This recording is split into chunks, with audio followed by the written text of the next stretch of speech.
La troisième intervention de ce matin, c'est donc de Charlotte de Castelnau-l'Étoile. Elle est professeure d'histoire moderne à l'Université Paris Diderot et elle aussi ancienne membre de l'École française de Rome.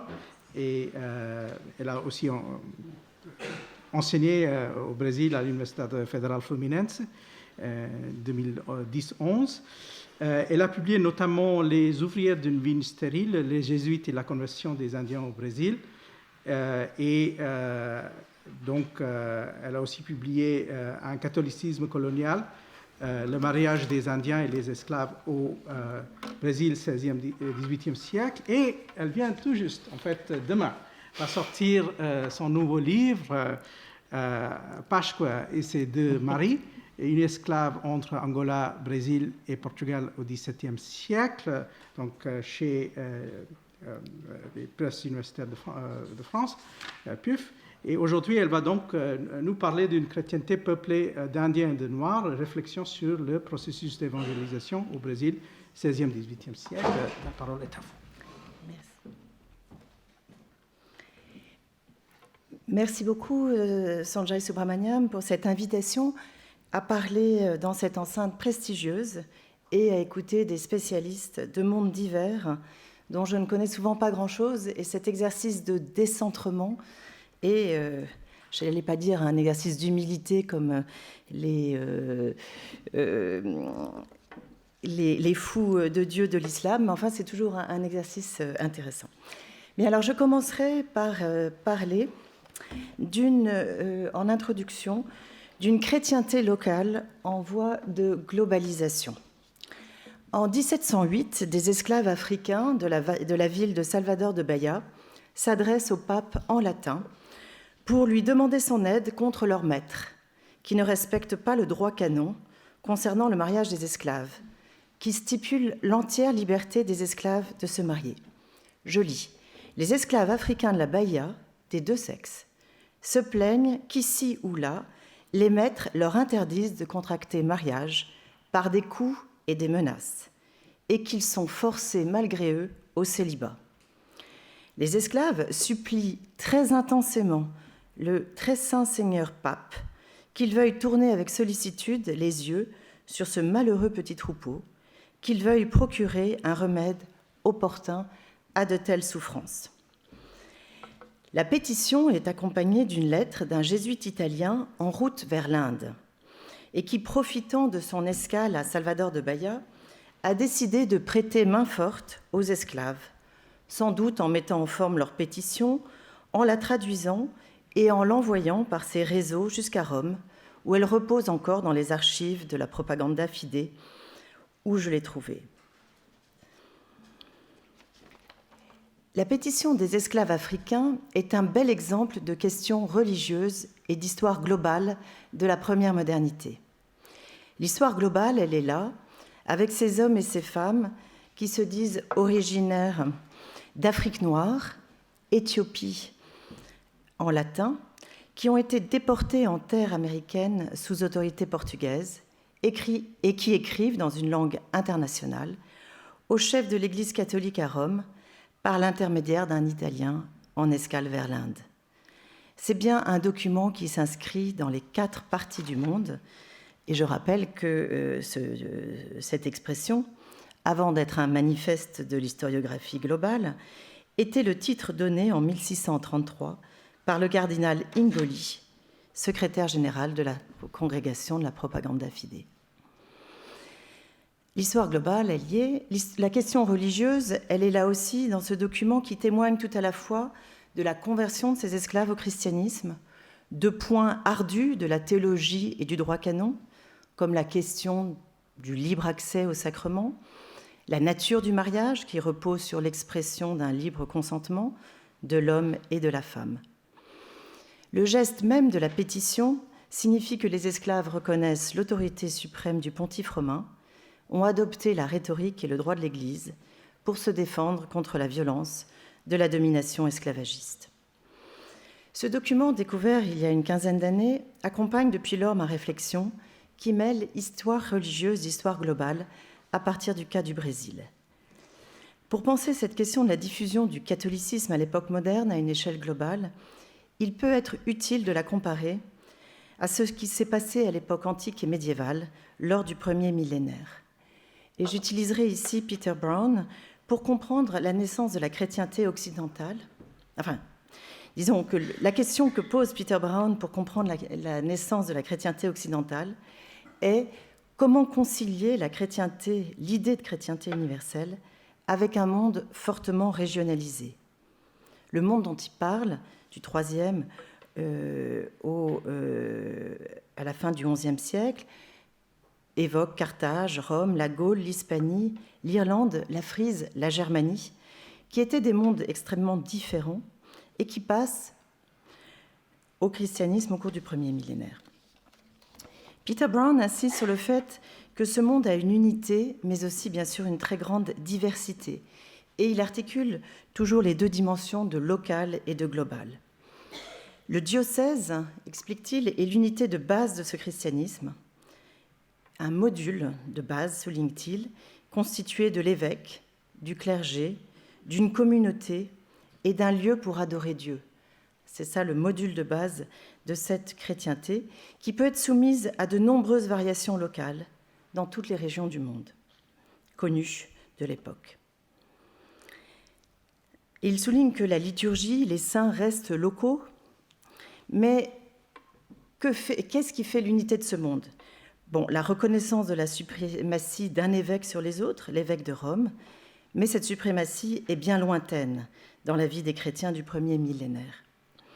Pour Peter Brown, ce qui est plus important, et je le cite, « Par-dessus tout, les chrétiens adoraient un Dieu qui, par de nombreux aspects, était au-dessus de l'espace et du temps. Dieu et ses saints pouvaient toujours être pensés comme complètement présents aux croyants, quel que soit le lieu où il ou elle se trouvait. Dans le monde élevé de Dieu, il n'y avait pas de distinction entre le centre et la périphérie. Selon les mots des actuels habitants de Juazeira, un sanctuaire perché dans un coin éloigné du nord-ouest du Brésil, les croyants chrétiens pouvaient être sûrs que même s'ils habitaient un bout du monde, qui dans l'Europe occidentale de cette période était concrètement la côte ouest de l'Irlande, ils avaient le paradis au-dessus de leur tête et l'enfer sous leurs pieds. Peter Brown propose ici une double clé pour comprendre la diffusion du christianisme, l'articulation du local et du global. Un message religieux universel joint à un module de base simple, facilement transférable. Le diocèse est à l'origine de cette chrétienté occidentale qui se décline en micro-chrétienté locale. Certes, le monde dont parle Peter Brown n'est pas celui de la première modernité, mais la comparaison que fait l'historien de l'Antiquité entre la côte occidentale de l'Irlande pendant le premier millénaire et le sanctuaire brésilien du nord-est du Brésil est une invitation à croiser les périodes et les lieux. Pour comprendre comment la religion chrétienne s'est globalisée à l'époque moderne, le modèle de la micro-chrétienté qui se projette dans une forme d'universalité à la fois terrestre et céleste que propose Peter Brown me semble ainsi essentiel. Et donc c'est cette micro-chrétienté, dont on va voir qu'elle n'est pas si micro sur le plan spatial, que je vais vous présenter ici. Cette chrétienté brésilienne, je l'analyserai à partir de ce qui fait sa spécificité, la présence des Indiens, mais aussi rapidement de très nombreux Africains. Je chercherai à montrer que cette chrétienté peuplée d'Indiens et de Noirs n'est pas une vision reconstruite, mais c'est celle des contemporains, la vision de Rome, centre de la chrétienté occidentale, la vision de la royauté portugaise qui a la charge du patronage, c'est-à-dire de l'organisation temporelle de cette église d'outre-mer. C'est aussi la vision des acteurs locaux, les ecclésiastiques, mais aussi les chrétiens indiens et noirs qui composent cette chrétienté particulière. Alors, en 3 points, si vous voulez, je vais développer ce point. Donc, la première partie sera sur le Brésil vu de Rome comme une chrétienté peuplée d'Indiens et de Noirs. Ensuite, les acteurs locaux, les missionnaires. Et en 3e partie, les chrétiens indiens et noirs de cette chrétienté. Alors, j'ai parlé de l'importance du diocèse, et donc c'est par la création du diocèse de Salvador de Bahia que je commencerai et qui marque la naissance du Brésil en tant que chrétienté locale. Toutes les terres de l'outre-mer conquises par le roi du Portugal avaient été mises en 1514 sous l'autorité, c'est pas situé, du diocèse de Funchal dans les îles Madères. En 1534, le diocèse de Goa est fondé et sa juridiction s'étend sur toutes les terres au-delà du cap de Bonne-Espérance. En 1551, le diocèse de Salvador de Bahia est créé, donc ce n'est plus Madère la référence pour le Brésil, c'est le diocèse de Salvador de Bahia qui est placé sous la tutelle de l'archevêché de Lisbonne. Le texte de la bulle est très long, il détaille tous les pouvoirs que reçoit la nouvelle cité épiscopale. Il s'agit d'une délégation du pouvoir apostolique que le pape, évêque de Rome, confie à Pedro Fernandez, un bachelier en théologie, prêtre du diocèse d'Évora, qui a fait un séjour à Goa et qui est le premier évêque du Brésil. Le texte de la bulle, je ne vais pas le lire, évoque expressément les Indiens, c'est pour ça que je le cite, dans la région du Brésil, qui était peuplée, sous-entendu avant l'arrivée des Portugais, de barbares, de païens et d'autres nations sauvages. J'attire l'attention sur le terme Brésil. Le premier nom donné par les Portugais à cette terre, accostée lors du second voyage de Vasco de Gama vers l'Inde en 1500, fut la terre de la Sainte Croix. Un nom religieux qui n'a pas été gardé. Le mot de Brésil, et même par la chancellerie pontificale, le mot de Brésil, qui vient de la richesse en bois de teinture, s'est imposé rapidement à cause du commerce. Brésil, dans le texte de la chancellerie pontificale, renvoie donc à un espace colonial marchand où l'on extirpe le bois grâce à la main-d'œuvre indienne. Et c'est cet espace concret qui est fondé en tant que micro-chrétienté. La mort tragique du premier évêque en 1556, tué et sans doute mangé par les Indiens lors du naufrage de son navire sur le littoral, confirme le fait que les Indiens sont encore indomptés. Si l'on poursuit l'enquête sur cette vision du Brésil dans les textes émanant du centre romain, on peut dater de 1585, le moment où la papauté prend conscience que ce Brésil n'est pas non seulement un monde peuplé d'Indiens, mais aussi d'Africains. Et c'est très tôt dans l'histoire du Brésil. Bien, je ne développerai pas l'importance du point de vue du droit canonique de cette bulle qui touche un point de dogme. Elle autorise le remariage des nouveaux convertis, alors que dans toute la tradition chrétienne, il est précisé que les convertis doivent garder leurs anciens conjoints du temps de l'infidélité. Je ne développe pas. Ce qui me paraît important, c'est la reconnaissance par la papauté de cet espace que j'ai mis en gras, oui, Angola, Éthiopie, Brésil. Reconnaissance d'un espace désigné par cet toponyme et pour lequel il faut légiférer. Quel est cet espace ? Eh bien, c'est l'espace défini par la traite et l'esclavage. Un Brésil esclavagiste où se retrouvent des captifs, tant indiens que africains. Et la bulle n'emploie pas le terme d'esclaves, elle emploie le terme de gens déportés au loin. Et j'insiste pour dire que ce sont aussi des Indiens déportés au loin. Il y a une traite intérieure et une traite extérieure. Pour ce monde de captifs, la papauté autorise le remariage des convertis. Elle reconnaît ainsi de fait que l'esclavage sépare les couples sans possibilité de les réunir. Cette bulle n'est pas sortie tout droit de l'esprit du pape Grégoire XIII, un prélat et un prince romain, mais elle est le fruit d'un intense travail de lobbying des jésuites du Brésil, d'Angola et du Portugal, qui ont réfléchi à partir de descriptions sur les coutumes matrimoniales des Indiens du Brésil et des Angolais. L'intérêt pour les jésuites était aussi de faire reconnaître indirectement l'existence d'une société tout à la fois pleinement catholique et profondément esclavagiste, comme le Brésil. La décision pontificale est reçue en 1585 par des manifestations de grande joie par les pères jésuites de Salvador de Bahia, qui espèrent ainsi faire taire les quelques oppositions sur l'existence de cette traite entre l'Angola et le Brésil. Alors, troisième document provenant de Rome. Oui, donc là, cette carte prise dans le livre de Alain Castro qui montre cet espace de la traite que l'on retrouve dans la bulle pontificale. Hein. Angola, Éthiopie, ce n'est pas la même Éthiopie que celle que Camille Rouspétel vient de nous présenter, c'est l'Éthiopie au sens d'Afrique noire et qui représente plutôt la côte de la Mine et la Guinée ici. Et bien sûr le Brésil.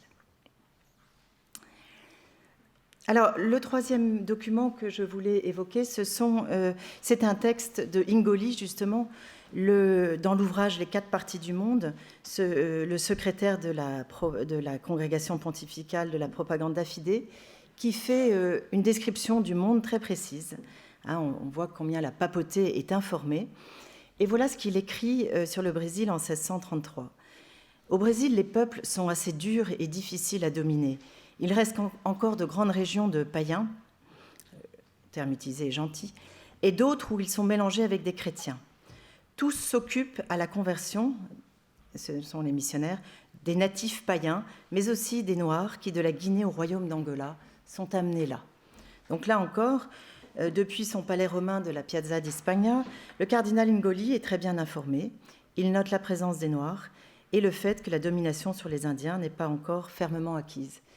Il ajoute aussi, on est en 1633, que les Hollandais ont pris une partie de ce Brésil des Portugais. La classification opérée par Ingoli entre Indiens dominés et Indiens convertis et noirs est exactement la même que celle que le peintre Eekhout, qui accompagne le gouverneur du Brésil hollandais, fait de la population du Brésil en 1641. 8 tableaux, qui sont de très grande taille, plus grands qu'au naturel, proposent des portraits de couples, et j'insiste parce que je vais revenir sur la notion de couple, des Indiens Tapuya, Indiens non dominés, les Indiens, les Noirs, les Indiens Tupi, Indiens coloniaux et devenus vassaux du roi du Portugal, et enfin les Mamelucos, qui sont les métis de Blancs et d'Indiens. Ainsi, pour le prélat de la curie romaine et pour le peintre hollandais, le Brésil des années 1630-1640 est constitué d'une population indienne qui peut être déjà chrétienne ou encore païenne, et d'une population noire qui est convertie. Alors, je reviens en 4e document sur cette carte que je n'avais pas commentée, qui est une carte d'un Atlantique portugais et catholique, qui est la carte de João Teixeira Albernaz du milieu du XVIIe siècle, un Atlantique catholique sur lequel veillent 3 figures disposées dans un triangle, Notre-Dame de la Conception en haut, Saint-Antoine le franciscain de Lisbonne, mort à Padoue, mais que le Portugal considère comme portugais, et la croix dressée sur le Congo, royaume chrétien depuis 1491. Cette carte est intéressante aussi car elle évoque, elle est antérieure, mais la nouvelle carte ecclésiastique, elle montre ce qu'il y a dans l'esprit, disons, des contemporains.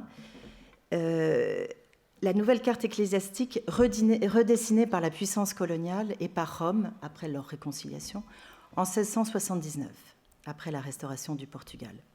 Et dans cette nouvelle carte ecclésiastique que je n'ai pas présentée ici, eh bien, ce n'est plus... Salvador de Bahia devient archevêché, c'est-à-dire qu'elle gagne un degré d'autonomie par rapport à Lisbonne. Elle est désormais pratiquement directement dépendante de Rome. 2 nouveaux diocèses sont créés à Olinda et à Rio de Janeiro. Et cette province ecclésiastique, comme on dit, eh bien, elle englobe aussi le diocèse de São Tomé, l'île du Golfe de Guinée, et le diocèse d'Angola-Congo. Donc on a là aussi cette même géographie qui relie Brésil et Angola dans un rapport à la fois atlantique, esclavagiste et catholique. Donc d'un point de vue administratif, la chrétienté du Brésil est une chrétienté atlantique ouverte sur l'Afrique à cause de la traite massive. C'est aussi une chrétienté ouverte sur un territoire en expansion vers les terres intérieures et les peuples indiens encore insoumis. C'est comme le souligne Ingoli, une chrétienté toujours missionnaire qui cherche à convertir natifs et noirs. Et c'est important de souligner cette dimension toujours missionnaire aussi vers l'intérieur. Le Brésil n'a pas une conquête achevée comme le cas du Pérou ou du Mexique. C'est toujours un espace en construction par rapport à des tribus indiennes de l'intérieur. Donc je passe à ma deuxième partie. J'aimerais évoquer ici rapidement le travail missionnaire des acteurs ecclésiastiques locaux, en insistant, donc c'est cela dont parlait Ingoli tout à l'heure, tous ces ordres missionnaires, en insistant sur la spécificité de ce monde peuplé de Noirs et d'Indiens. Et j'analyserai le travail missionnaire en 3 points. La question des langues, la traduction de la doctrine chrétienne, la question de l'administration des sacrements et la question très rapidement évoquée de la production d'un imaginaire chrétien sur ce monde peuplé de Noirs et d'Indiens. Donc la question est d'abord de la langue, traduire la langue chrétienne, lingua brasilica, lingua cariri, lingua kimbundu. Voici les 3 langues, il y en a d'autres bien sûr, principales de cette conversion de la doctrine chrétienne. Donc la prédication et l'enseignement de la doctrine chrétienne supposent de la part des missionnaires un apprentissage des langues indigènes. Ils ont constamment à la pensée l'image de la Pentecôte et de l'Esprit Saint en voyant le don des langues aux apôtres. Mais les missionnaires reconnaissent que cet apprentissage, dans la réalité, est long et difficile. Et les catéchismes et les grammaires sont les témoignages de cet intense travail linguistique. Alors, quelles sont les langues nécessaires pour prêcher dans le Brésil ? Tout ça dépend des périodes. Donc, au XVIe siècle, la langue la principale était ce que Vieira appelle la langue brésilienne et générale, sur laquelle je vais revenir. Mais là, je suis partie de l'année 1688. Le vieux père Antonio Vieira, âgé de 80 ans, prêche un sermon d'exhortation pour les jeunes frères et pères de la province, pour qu'ils retrouvent l'élan missionnaire qu'ils ont perdu. Dans son passage, il évoque l'existence de 5 langues nécessaires pour la mission du Brésil. La langue portugaise, qui doit permettre par tous les moyens de réformer les Portugais. La langue éthiopienne, avec laquelle rien que dans cette ville, Salvador de Bahia, on enseigne la doctrine et catéchise 25 000 nègres. Sans parler de la multitude de ceux qui habitent en dehors de la ville, les langues des Tapuya, grâce auxquelles, au plus profond des terres, même les plus reculées, on a instauré des nouvelles chrétientés des Indiens Payas et des Indiens Kiriri. Et finalement, la langue brésilienne et générale. Cette langue brésilienne est celle des Indiens de la côte, à laquelle s'était consacré le jeune jésuite José de Anchieta, à son arrivée au Brésil en 1553. Il avait été l'auteur d'une grammaire écrite dès 1556, publiée à Lisbonne en 1595, sous le titre Arte de Gramática da Língua Mais Usada na Costa do Brasil. Cette langue ne faisait référence à aucun ethnonyme. Elle n'est devenue connue par les ethnolinguistes sous le nom de langue tupi qu'au XIXe siècle, mais elle était présentée comme une langue générale. Vieira la présente comme quasi morte dans le Brésil de la fin du XVIIe siècle. En fait, elle est encore parlée et surtout, elle est diffusée pour les besoins de la colonisation en Amazonie à partir du XVIIe siècle, où elle prend le nom de langue Ningatu, où elle va devenir la langue générale de l'Amazonie, qui était une babel linguistique, pour reprendre l'expression de Vieira. Parmi les autres langues dont parle Vieira, il y a la langue Cariri, qui a été mise en grammaire et en catéchisme par à la fois les capucins français qui travaillaient dans le Rio San Francisco, c'est-à-dire le sertan du Brésil, l'intérieur des terres, et par les jésuites. Et bon, je n'ai pas le temps de lire ce passionnant passage sur le travail linguistique des missionnaires, mais je voulais juste insister pour montrer que l'expression de Martin de Nantes, sans ce travail linguistique, il est impossible d'en faire de véritables chrétiens, puisque c'est d'être barbare à barbare. Seraient des perroquets qui diraient ce qu'on leur aurait appris par mémoire sans le concevoir, et par conséquent sans foi et sans connaissance.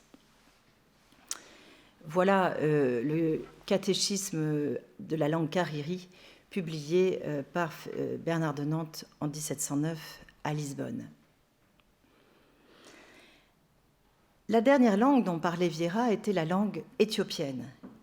En fait, il s'agit d'une langue bantoue, la langue Kimbundu, langue de l'ancien royaume Ndongo, dont les Portugais ont occupé une partie et nommée Angola, à partir de 1575.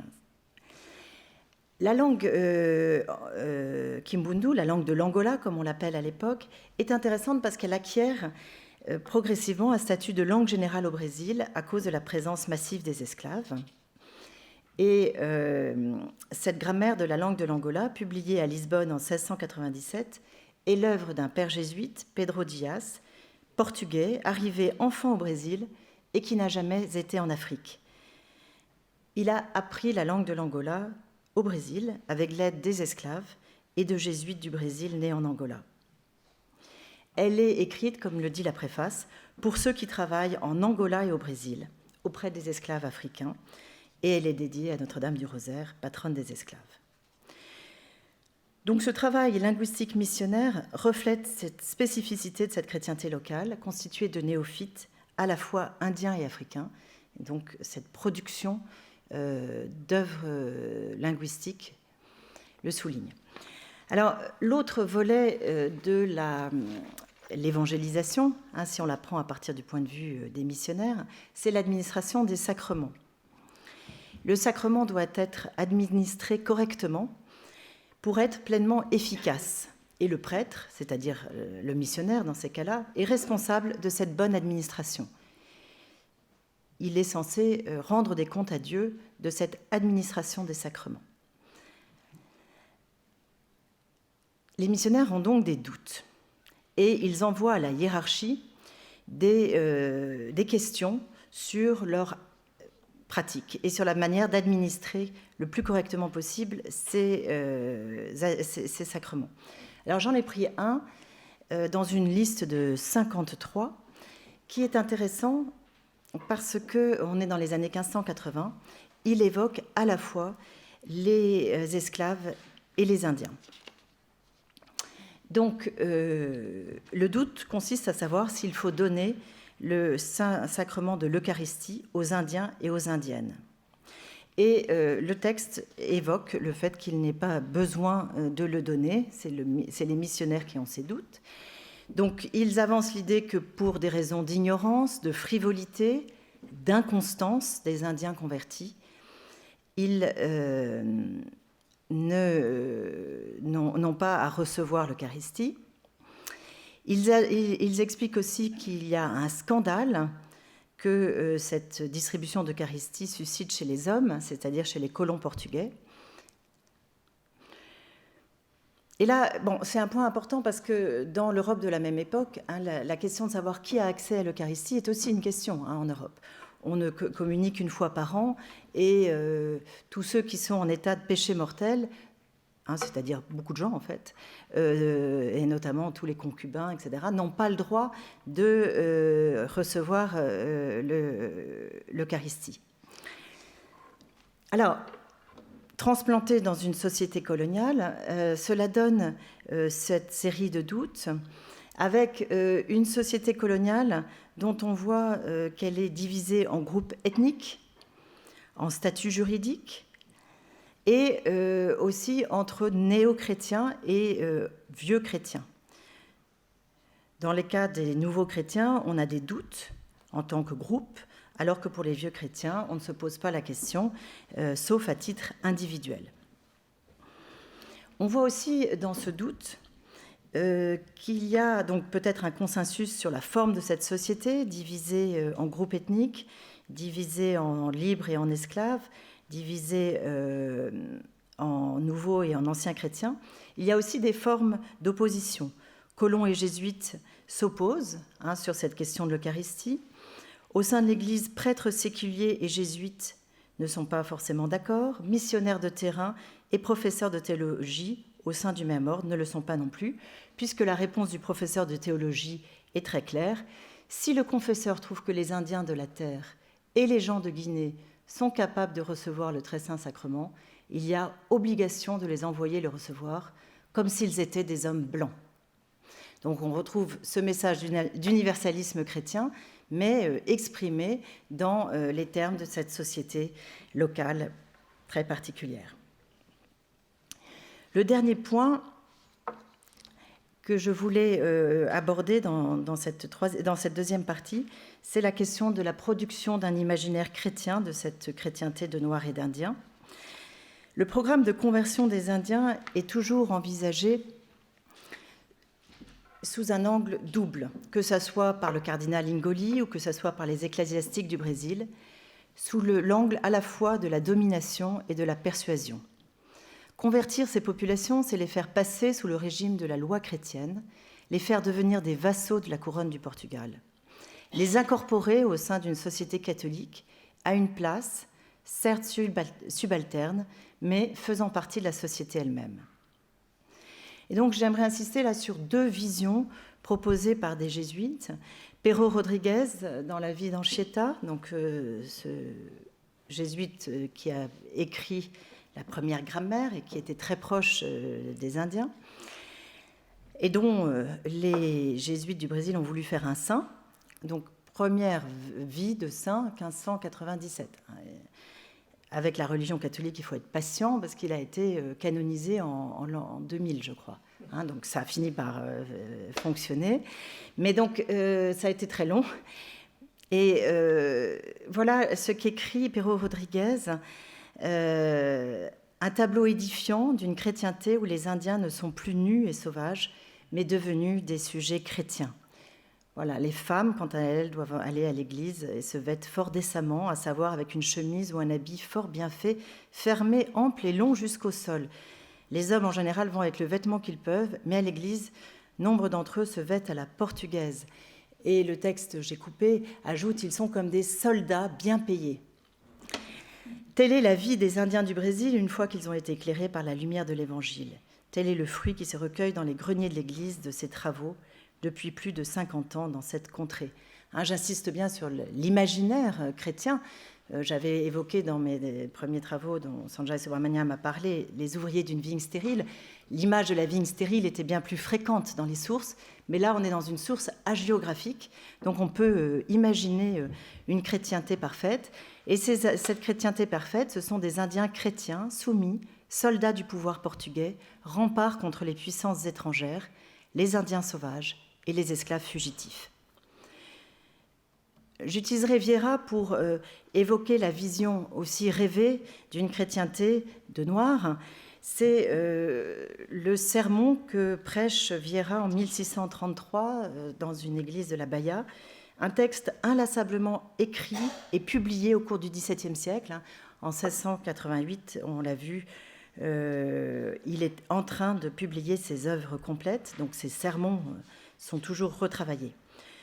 Et je lirai juste la fin. Et les Noirs, comme tous les chrétiens, bien qu'ils aient été gentils, c'est-à-dire païens, et qu'ils soient esclaves, par la foi et le baptême, ils sont incorporés au Christ et sont membres du Christ. À cause de cela, la Vierge Marie, mère du Christ, est aussi leur mère, parce qu'elle ne serait pas mère de tout le Christ si elle n'était pas mère de tous ses membres.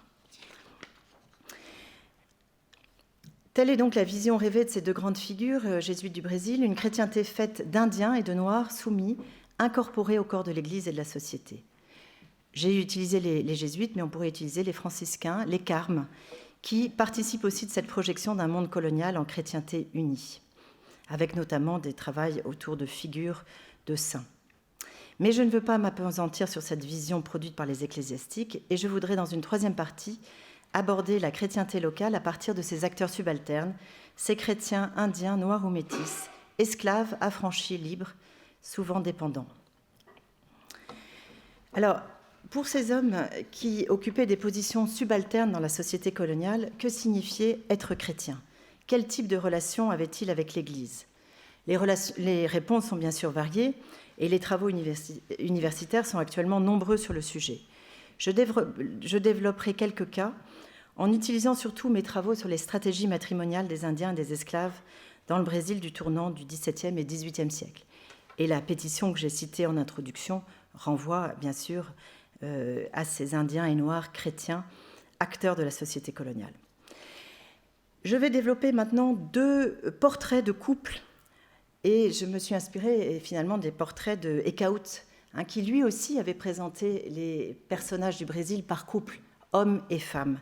Je pense que c'est très important, cette idée de couple et d'hommes et femmes, parce que c'est cette projection autour de l'idée de société. Alors, le premier couple, c'est Pascoa l'Angolaise et Pedro Arda. L'histoire de Pascoa et de Pedro, sur lequel je viens d'écrire un livre, est un exemple exceptionnellement documenté de ces Noirs chrétiens. Pascoa est née en 1660. C'est une esclave chrétienne mariée en Angola, puis embarquée en 1686 pour le Brésil à cause de son inconduite conjugale. Elle se marie à Salvador avec un esclave de son maître baïanais et elle est dénoncée pour bigamie par son maître à l'Inquisition en 1693, car reconnue par un cousin de son maître qui venait d'Angola. Pedro, oui, c'est pour ça que je voulais vous montrer la carte, excusez-moi. Pedro, son mari, est moins connu qu'elle, puisqu'il n'a pas eu un procès inquisitorial, mais il est sans doute créole, né au Brésil, mais son nom, Pedro Arda, qu'il emploie toujours dans les sources, renvoie au puissant royaume d'Alada, voisin du Dahomey, sur la côte de la Mina, sur l'actuelle côte du Bénin. Et c'est un nom important, c'est le berceau de la religion des Vodou, Alada. Alors je reviendrai sur donc, deux Africains de 2 Afriques différentes. Je reviendrai sur 2 épisodes de leur histoire de couple, leur mariage et leur défense de leur mariage. Alors leur mariage, voilà le document écrit par un curé qui les a mariés en 1688, un document qui atteste que les 2 conjoints se sont mariés pas longtemps après l'arrivée de Pascoa au Brésil. Il n'y a pas de trace que le maître a assisté à la cérémonie.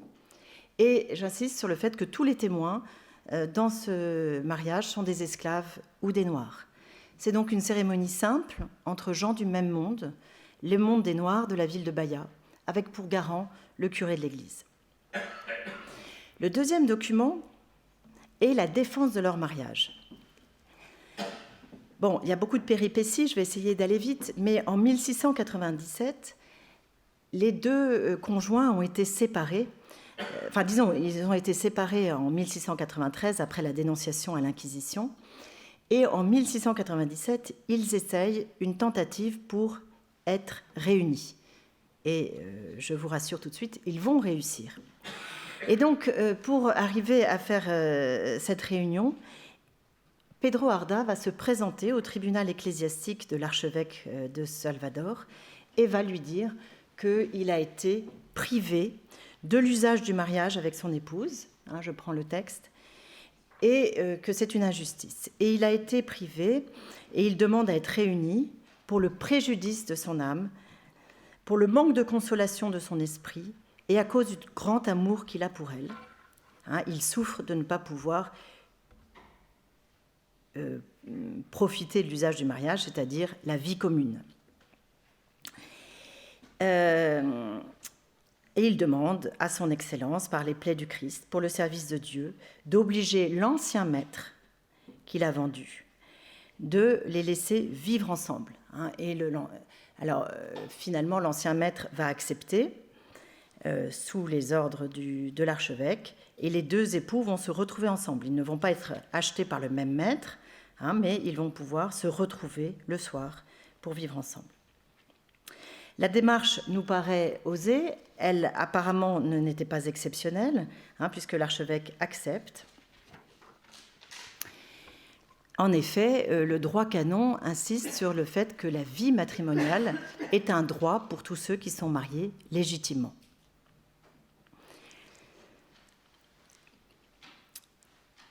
Bon, dans ce texte que Pedro Arda fait écrire,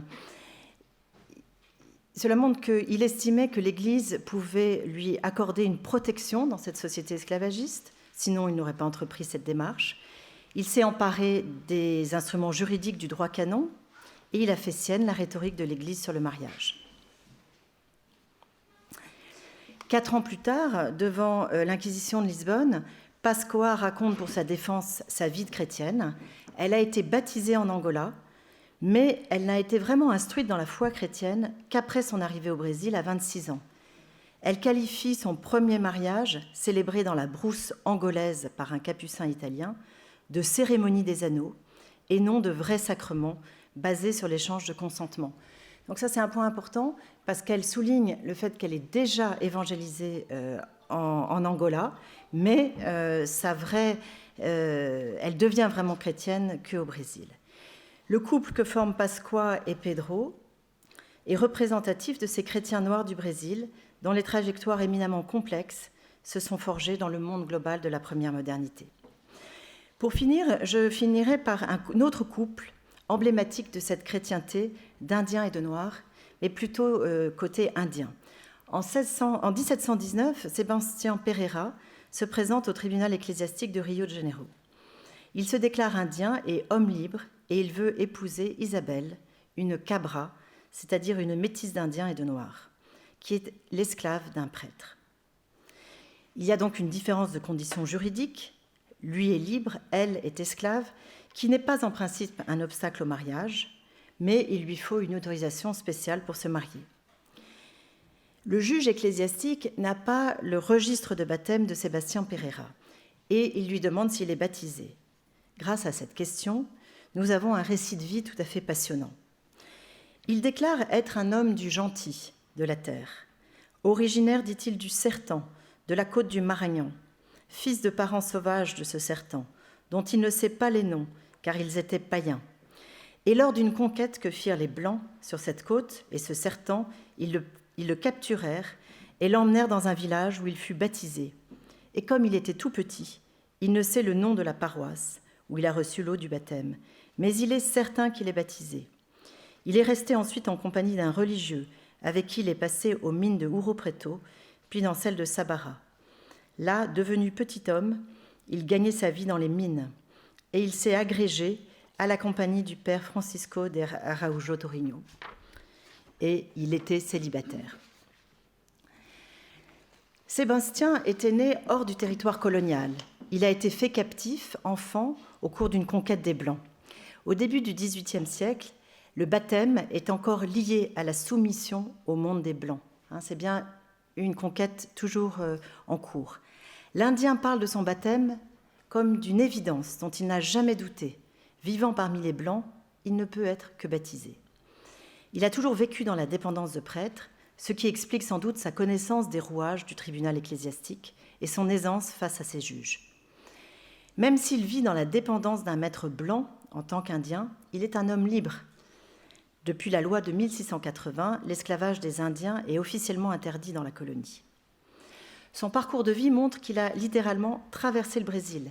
Né dans le sertan du Maranhão, il a vécu dans les mines d'or de Sabara et d'Ouro Preto, vous voyez, et il se trouve désormais à Rio de Janeiro. Donc, il y a plus de 2800 kilomètres qu'il a parcouru dans ce Brésil intérieur. Il signe à l'occasion de son passage au tribunal ecclésiastique, comme tous les hommes libres qui épousent des esclaves, un termo de seguimento, c'est-à-dire un engagement à suivre son épouse là où le maître de son épouse l'enverra ou le vendra. Donc pour le maître, c'est un nouveau dépendant, encore plus fortement qu'avant, puisqu'il est désormais lié par papier aussi. Et l'engagement précise que tous les enfants issus de cette union seront esclaves, selon le principe juridique de la loi du ventre. Sébastien décrit ses parents comme des sauvages et des païens dont il ne sait même pas le nom. Lui-même est un Indien chrétien libre, avec un nom totalement portugais, Sébastien Pereira. Difficile de savoir qu'il est un Indien, sauf s'il raconte sa vie. Ses enfants à venir seront eux des pardos, c'est-à-dire des métis de couleur sombre, et ils seront esclaves, avec eux aussi des noms portugais. On a là en raccourci, à l'échelle d'une vie et de 3 générations, le processus de la colonisation et de l'invisibilisation des Indiens du Brésil, qui passent de la liberté à la dépendance et qui deviennent invisibles, du moins dans les sources, en se fondant par le mariage interethnique dans la masse des pardos et des dépendants. Si l'entrée dans la société coloniale s'est faite par un processus violent de capture, de conquête et d'imposition du baptême, Sébastien, dans son témoignage, n'agit pas sous la contrainte. C'est de son plein gré qu'il a choisi d'épouser Isabelle, l'esclave. Ce mariage l'ancre certes davantage dans la dépendance d'un maître, mais en retour lui assure des formes de sécurité dans cette société coloniale. Sa liberté et son statut de chrétien sont clairement reconnus par le tribunal ecclésiastique auquel il s'adresse. Donc, ces deux trajectoires de couple vous montrent la complexité de ces trajectoires. Et évidemment, et je n'entrerai pas là-dedans maintenant, les croyances de ces chrétiens noirs et indiens ne ressemblent sans doute guère à celles des chrétiens européens de la même époque. Elles sont bien sûr le fruit de mélanges de croyances amérindiennes et de croyances africaines, mais ces deux couples se proclament, sont chrétiens et agissent en tant que chrétiens. Donc je ne développerai pas la question des croyances, ça serait tout un autre thème. Donc telle est la chrétienté locale brésilienne de l'époque moderne, fruit d'un monde globalisé, dans une certaine mesure, d'un monde fait de multiples circulations et d'entrecroisements entre l'Afrique, l'Amérique et l'Europe. Cette chrétienté locale est particulière, même si d'autres lui ressemblent. Cependant, nulle part comme au Brésil, le lien avec l'Afrique n'est aussi fort en Amérique. Le Brésil a ce lien avec l'Afrique, mais aussi est un espace de frontière sur un monde indien encore largement insoumis. Cette chrétienté brésilienne, construite dans le rapport colonial, être chrétien signifie d'être rentré dans le monde de la domination des Blancs, soit de gré, soit de force. Dernier point, cette chrétienté construite à l'échelle de l'Atlantique Sud et du sous-continent sud-américain appartient à un monde plus large, la chrétienté occidentale. Ce sont les mêmes références, la même rhétorique, le même droit. Ecclésiastiques, mais aussi simples fidèles, blancs, noirs ou indiens, proclament leur fidélité à Rome, tout en vivant dans un monde absolument différent. C'est donc à travers cette articulation du local et du global que l'on peut appréhender la chrétienté brésilienne à l'époque moderne. Merci.